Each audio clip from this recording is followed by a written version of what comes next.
Thank you, Zach. Food Allergy Awareness Week this week, and joining us this morning is Dr. Thomas Smith. He's got some really good information for you for parents who maybe have kids who are suffering from food allergies, and some good news in terms of the progress they're making as far as maybe finding a cure to food allergies, or at least lessening the symptoms and the effects of food allergies. First of all, it's good to see you. Thanks so much. Thank you. So when we talk about food allergies in kids, what are the most common food allergies that you see in your practice? In children, there's 6: egg, milk, pea, peanut, soy, and wheat. Milk more common in younger children. Egg certainly occurs not uncommonly. The others less often. Small children can become allergic to shellfish and tree nuts also, but peanut and egg are probably the most common. Okay, what are some risk factors? Are there any? If you are food allergic, you can have relatively minor symptoms, vomiting, which certainly will fix the allergy, hives, wheezing, runny nose, up to severe reactions called anaphylaxis, low blood pressure, difficulty breathing, very serious symptoms. Sure, and sometimes they can be fatal. And they can be fatal, absolutely.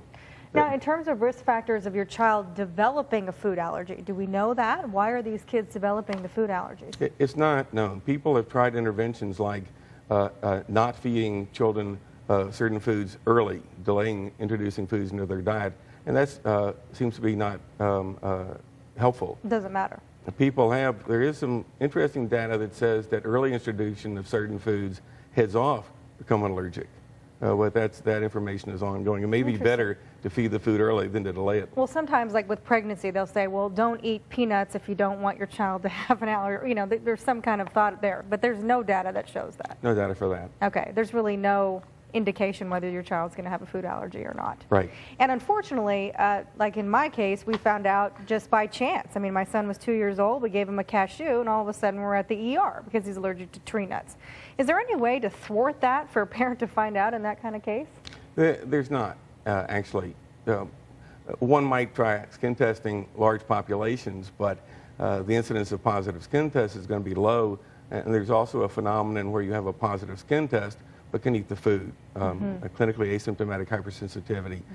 It's much better to, well, the only real choice is to wait and know that it's unlikely your child will become allergic and wait and see what happens. And then as you go forward, obviously you're working with the schools and you got to have the EpiPens at the school. How important is that? Yeah, that's essential. The information says that you save lives by early use of epinephrine. So it's very important for schools to have epinephrine readily available, not locked in some nurse's drawer. Right. And you need 2 of the injectors because there's something called a late phase response. No longer can you keep one at home and send one to school.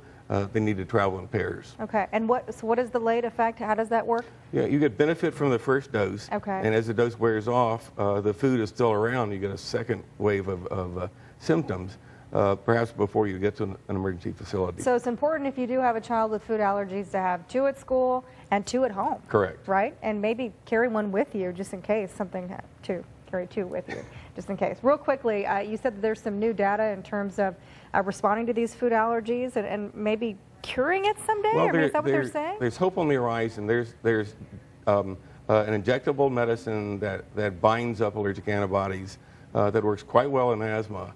That's being studied for children with food allergies. It's not approved yet, but those studies are underway.